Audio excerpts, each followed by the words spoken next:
gente pode fazer uma definição de mutação, tá? Uma definição de mutação é qualquer alteração de material genético, certo?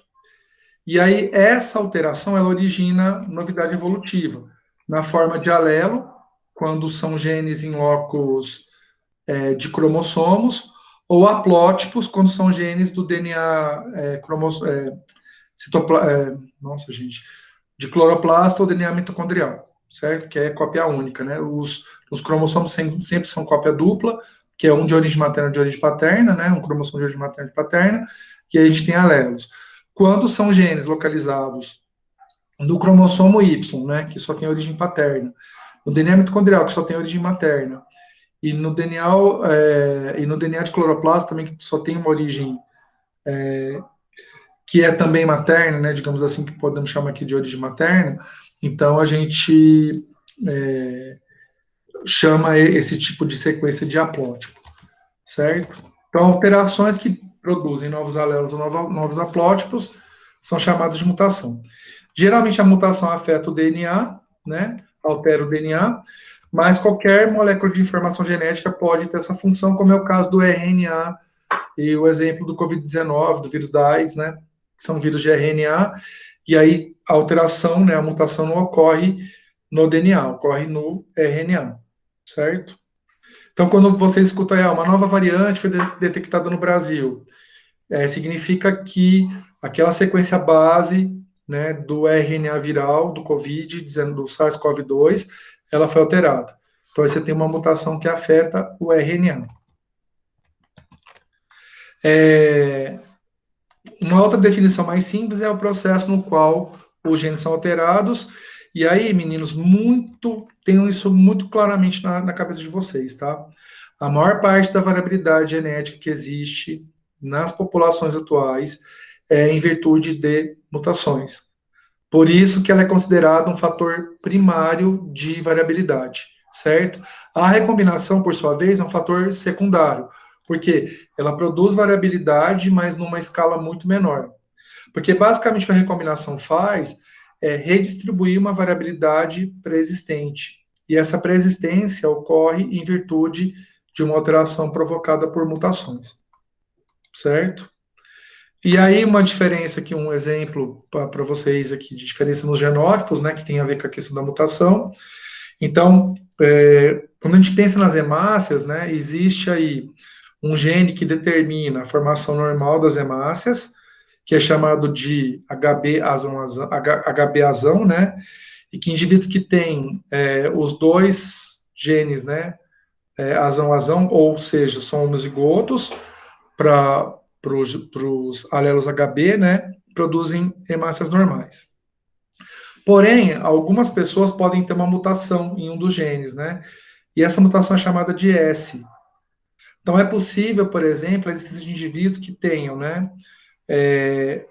o genótipo heterozigoto para essa característica, e aí eles apresentam, né, genes que produzem hemácias normais e genes que vão produzir hemoglobinas, né, que podem produzir alteração na hemácia e aí produzir essa morfologia falciforme.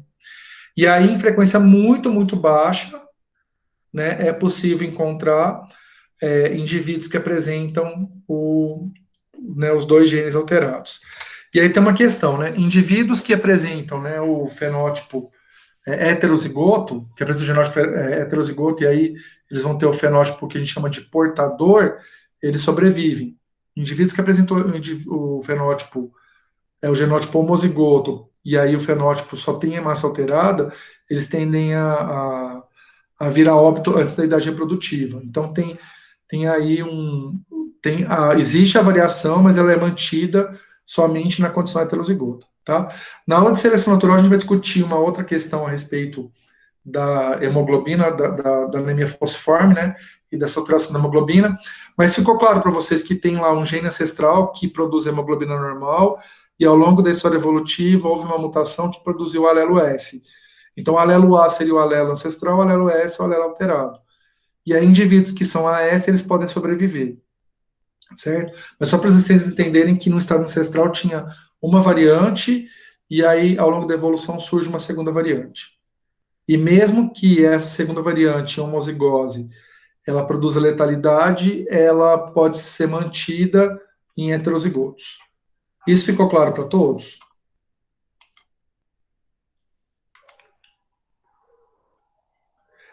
O que você entendeu do HBAS? O que ele é? Ana?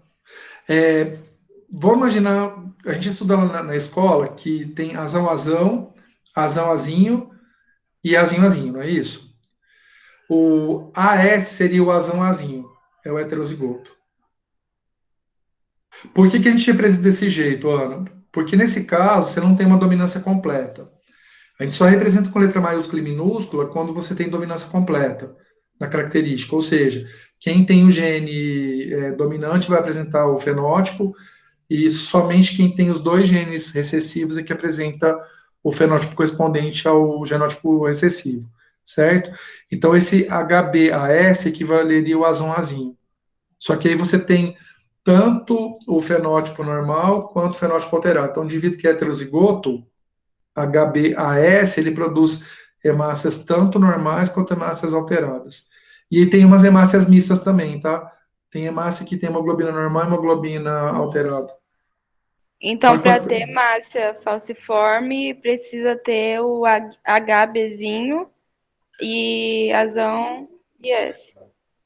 Tem que ter o S para ter hemácia alterada. Ah, entendi, entendi. Só que se o indivíduo tiver o AS, ele tem hemácias normais alteradas e às vezes a própria hemácia pode ter hemoglobina normal e hemoglobina alterada, mas ela mantém o formato normal, tá? A hemácia ela só fica totalmente falciforme se ela tiver todas as hemoglobinas que compõem Então, produzidas a se eu partir do tenho GNS. o AS, é possível que eu produza SS. Sim, se você tiver filhos com um homem que for AS, você tem 25% de chances de produzir, de ter filhos SS. Entendi. Certo? E aí, claro, né? Não sei se alguém aqui na turma tem anemia falciforme. No Brasil tem uma frequência alta de anemia falciforme porque tem a ver com fundação italiana, tá? É muito frequente, né, em populações africanas e populações italianas. E aí o Brasil ele tem uma composição, né, populacional uma frequência muito alta de indivíduos de origem africana e de origem italiana. E aí por isso que acaba tendo uma frequência alta aqui no Brasil para HBAS, indivíduos que tem HBAS, certo? Então, pode ser até que alguém aqui na turma tenha, e às vezes vocês nem sabem, tá? Porque não tem nenhum tipo de restrição, né? Eventualmente a pessoa tem um pouco de dificuldade para praticar atividade física de alto impacto, né? Mas aí tem tanta coisa que limita a gente a praticar atividade física de alto impacto, né? Que é pouco provável que seja a HBAS, no indivíduo que tem HBAS. Mais alguma dúvida, Professor, pessoal? Pode falar, Giovana. em um exame de sangue simples já é possível ver se possui, né? No esfregaço você já vê, esfregaço sanguíneo. Tá. É que assim, quando você vai fazer exame de sangue, o médico ele só vai avaliar, o médico não, né? Porque aí depende de quem fazer o exame, não vai ser nem o médico, vai ser o biomédico, né? O biomédico ele só vai sugerir verificar se tem anemia falciforme se a taxa se tiver algum tipo de grau de redução de hemácia, sabe? De baixa taxa de hemoglobina, que aí um quadro de anemia.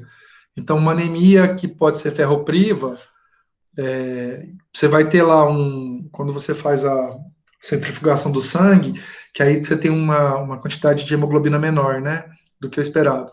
Mas isso aí pode ser por causa de uma dieta que é baixa em ferro, ou por algum tipo uma gravidez pode levar a isso, né, ou uma pessoa ficou doente pode levar a isso também. Então, um monte de coisa pode acontecer. E aí, eventualmente, se tiver, por exemplo, essa questão de ter ascendência italiana, ascendência africana, pode ser que o médico recomende fazer o esfregaço para ver anemia falciforme. Mas é muito simples fazer, viu, gente? Você pega a gotinha de sangue, coloca numa lâmina, faz esfregaço, não precisa nem fazer coloração. Você olha no microscópio, você consegue ver quando tem. Eu lembro que eu acho que não pode mais fazer isso em aula, tá?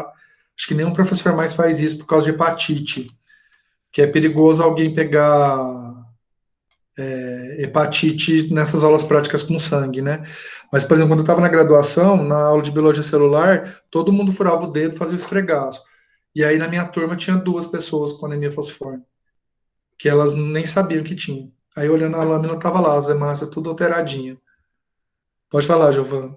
Não, eu falei, caramba, eu até Não, perguntei se dava para na, saber com o exame de sangue, porque super tranquilo. Não precisa nem fazer coloração porque já é colorido, né? A hemácia já é colorida. sim. O glóbulo branco você tem que fazer coloração, né? Para poder diferenciar os glóbulos brancos. Uhum. E o hemograma eles não fazem assim, né? O hemograma eles fazem centrifugação do sangue e aí eles passam no leitor laser e aí o leitor, pela deposição, né? Nos forma tipo uns extratos assim, o leitor identifica qual é o percentual, né? Mas antigamente, quando não tinha digamos, acesso à tecnologia, o hemograma era feito por esfregaço, né? Então fazia esfregaço, coloria a lâmina e contava. E aí verificava morfologia de hemácia e tudo mais, né? Mas é bem legal, assim. Quando se vocês tiverem a oportunidade de ir em algum laboratório e tudo mais, e quando vocês forem tirar sangue para fazer exame, se o lugar tiver o. É que geralmente a gente coleta sangue num lugar e o exame é feito em outro, né? Mas é legal. Quando eu vou em lugar que tem assim, eu fico perguntando, porque eu fico curioso, né? No veterinário que tem, porque geralmente o veterinário tem, né? O aparelhinho de fazer o hemograma. Se vocês forem no veterinário levar cachorro, gato, fazer exame de sangue, pede para pro veterinário para vocês acompanharem e pede para ele explicar. Geralmente eles gostam de explicar, tá? Pelo menos nem do que eu levei até hoje foi grosso comigo, não. Bom, pessoal, aí tem que tomar cuidado com uma coisa. Nem toda variação que a gente encontra nas populações e nas espécies é devido à mutação. Tem variação que é devido a um evento que a gente chama de plasticidade fenotípica, ou seja, o mesmo genótipo, dependendo da condição do ambiente, ele pode variar de A a B, até B, entenderam? Então, por exemplo, questão do bronzeamento. Todo mundo tem um bronzeamento mínimo e um bronzeamento máximo. Então, a cor da pele pode ficar o mais claro que a pele pode ficar e o mais escuro que a pele pode ficar. Mas não quer dizer que para cada cor de pele que a gente apresente, a gente tem um genótipo. Nesse caso, na verdade, a gente tem um genótipo só e dependendo do tanto de sol que a gente toma, ele pode determinar um fenótipo mais claro ou um fenótipo mais escuro, tá? E isso é muito importante vocês prestarem atenção. Então, por exemplo, a questão aqui do bronzeamento, né? Que as diferenças no ambiente podem produzir variação no fenótipo. Então, aqui a gente está falando de uma variação que é reversível, né? O bronzeamento ele é reversível, mas, por exemplo, o crescimento não é reversível. Então, por exemplo, se eu tenho 1,81 m de altura, mas se por acaso não tivesse tido acesso a nutrientes adequados ao longo da minha infância e adolescência, mesmo eu tendo o genótipo que me permitisse chegar a essa altura, não necessariamente eu chegaria a essa altura se eu não tivesse tido estímulo. Mas vejo que não é uma questão de mutação, é uma questão dos estímulos ambientais. Só que a questão do crescimento é irreversível. Porque uma vez que eu cresço, eu não consigo mais, quando eu saio do meu período de crescimento, pelo menos para mamífero, né, eu não consigo crescer mais. Por mais que eu faça tratamento depois que eu sair da adolescência, eu não consigo mais aumentar meu tamanho. E uma muda de uma mesma planta matriz, ou seja, são clones, né? E aí um dos vasos eu coloquei numa área mais sombreada e o outro eu coloquei numa área que tinha uma disponibilidade maior de sol. E aí, geneticamente, eles são idênticos, né? Só que olha o que aconteceu com o fenótipo. Então, esse aqui, ele não teve ele não desenvolveu esse caule mais comprido, tá vendo? Aqui ficou curtinho. E as folhas também foram mais estreitas e tudo mais, porque tem a ver com a disponibilidade de iluminação. O que teve muita iluminação, ele ficou achatado. O que tinha pouca, teve um estímulo hormonal, né, para ter o crescimento. Depois vocês vão ver em fisiologia vegetal, quando vocês tiverem. Que aí tem o crescimento do caule, porque a planta, ela, de alguma forma, tem um estímulo que faz com que ela cresça procurando o sol. Então, a da sombra, ela acabou tendo esse fenótipo mais, com esse galho, né? Com esse caule mais comprido. Isso porque, e foi irreversível, tá? Não consigo, se bem que se eu pegar uma muda e plantar em situação invertida, que eu já fiz o teste, a muda curta fica daquele jeito que está grande e a grande fica do jeito que está curta, se mudar a condição, porque o genótipo é o mesmo, né? Só que uma vez que essa característica ela é, digamos assim, modelada pela influência ambiental, ela se torna irreversível, né? E a questão de gêmeos também, né? Quando você vê dois gêmeos idênticos, ou seja, eles são clones, mas eles têm algumas diferenças, né? Por que pode acontecer? Porque existe além dessa questão do efeito do ambiente, né? Quando a gente fala questão por disponibilidade de luz, disponibilidade de nutriente, que foram os exemplos que a gente citou até agora, às vezes o ambiente do corpo materno durante a gestação pode estimular, por exemplo, a produção de, de anticorpos ou de RNAs que vão silenciar genes, e aí pode ter padrões diferentes para gêmeos, né?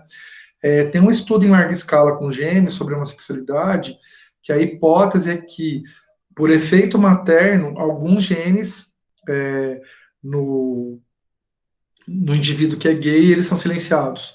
E no outro indivíduo que não é gay, eles não são silenciados. Então, poderia ter digamos assim, o ambiente interno da mãe poderia produzir esse tipo de situação, né? E parece que está muito relacionado quando a mãe tem parto de meninos, está mais relacionado a meninos do que meninas, porque aparentemente o fato de ter cromossomo Y, isso estimula o corpo da mãe a produzir uma resposta imune, porque a mulher não tem cromossomo Y, né? Então o cromossomo Y é um corpo estranho. E mãe e filho trocam células, né? Então não é incomum encontrar circulando no corpo da mãe, mesmo décadas depois do parto, células dos filhos, né? E no corpo dos filhos, células da mãe. Então não é tão raro isso acontecer, né? A dimensão do efeito materno ainda não é muito claro, tá? Mas isso também pode produzir variação e não é por mutação, certo?